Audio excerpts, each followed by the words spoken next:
मंच के ऊपर विराजमान सभी संत महंत मंडलेश्वर द्वारा साहब जगत गुरु जो भी उनके चरणों में कोट कोट साष्टांग प्रणाम करता हूँ और भूमि पर विराजमान जो भी संत महापुरुष हैं उनके श्री चरणों में कोट कोट साष्टांग दंडवत प्रणाम। श्री ललित दास जी महाराज का जो कार्यक्रम चल रहा है इसे कहते हैं अभिषेक। इनको महंती दी गई और महंत का क्या अर्थ होता है।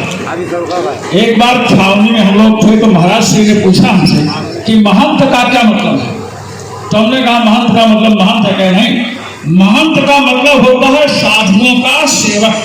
महाराज साधुओं का जो सेवक होता है उसे महंत कहते हैं। ये श्री रामानंद संप्रदाय किंवा जो वैष्णव समाज है चतुर्थ संप्रदाय, इसमें दो वस्तुओं का विशेष महत्व है, भगवत भजन और साधु सेवा। ये वैष्णव समाज महाराज इसी जो से चल रहा है।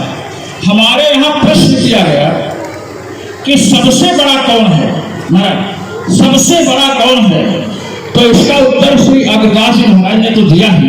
हमारे संस्कृत साहित्य में जो बड़े बड़े महापुरुष ने उन्होंने कहा कि सबसे बड़ा वही होता है जो सबको धारण करे। महाराज पृथ्वी शेष विकास संभुमुकुटे कैलास वासोप्यसौ कैलासोऽपि दशाननेन तुलितः बद्धोऽप्यसौ बालिना बाली राघव विष्णुनायुधिहतो विष्णुः शतां मानसे तस्माद् विष्णुपरायणाद् गुरुतरो नान्योऽस्ति लोकत्रये।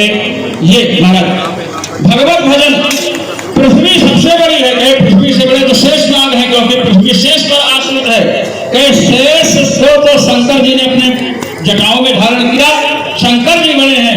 शंकर जी से बड़ा तो कैलाश है, कैलाश पर शंकर जी निवास करते हैं। कैलाश ने शिव जी को धारण किया। शिव जी से बड़ा तो दशानन रावण है क्योंकि उसने कैलाश को उठा लिया। कहे कि रावण से बड़ा बाल है क्योंकि उसने रावण को बांध लिया। कहे बाल से बड़े भगवान श्री राम है क्योंकि बाल को मार दिए। कहे भगवान को जो हृदय में धारण करता है वो सबसे बड़ा है। यह है भजन की महिमा। ये तो शास्त्रीय सिद्धांत का सब लोग कहते हैं महाराज।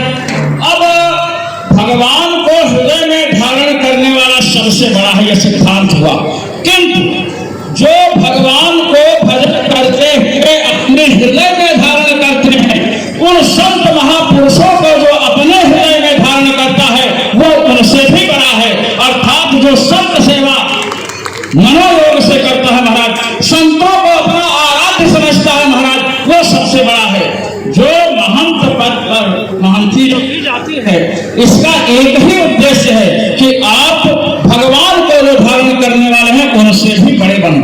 यदि आश्रम में साधु सेवा और भजन होता है महाराज तब तो वो आश्रम आश्रम है, नहीं तो कितना ही बड़ा ईटा चूल्हा जोड़ करके बना दिया जाए उसका कोई महत्व नहीं है।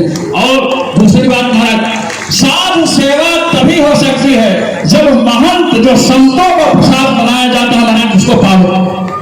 अगर अलग से पाता है तो महाराज साधु सेवा में विरति जरूर है। इसलिए हम लोगों का दायित्व है, श्री ललित दास जी महाराज जो है यहाँ बैठाए गए हैं, इनसे हम यही अनुरोध करेंगे। और ये महंती जो ली गई है ये सभी संत महापुरुषों ने माला और चादर के माध्यम से इनको अपना आशीर्वाद दिया है महाराज। इस आशीर्वाद के अनुसार ये महाराज संत सेवा भगवत भजन करें, जो आश्रम में आवे उसको रखें। और सबसे बड़ी बात है कि संतों को कभी ये न कहा जाए कि आप जाइए। ये हमारे रामानंद संप्रदाय का जितने भी वैष्णव है सबका सिद्धांत है। संतों को अगर जवाब नहीं दिया गया महाराज, अभ्यागत ब्राह्मण इनकी सेवा हुई तो महाराज आश्रम में कोई कमी नहीं पड़ती है। ये हमने प्रत्यक्ष अनुभव किया है। इसलिए हमें इन बिंदुओं को ध्यान में रखते हुए कार्य करना चाहिए। हम सभी महापुरुषों के चरणों में बार बार कोटि कोटि साष्टांग प्रणाम करते हैं। जय श्री राम। महाराज जी के चरणों में खूब खूब वंदन, खूब खूब आभार। महाराज श्री सेवकों मोटी संख्या में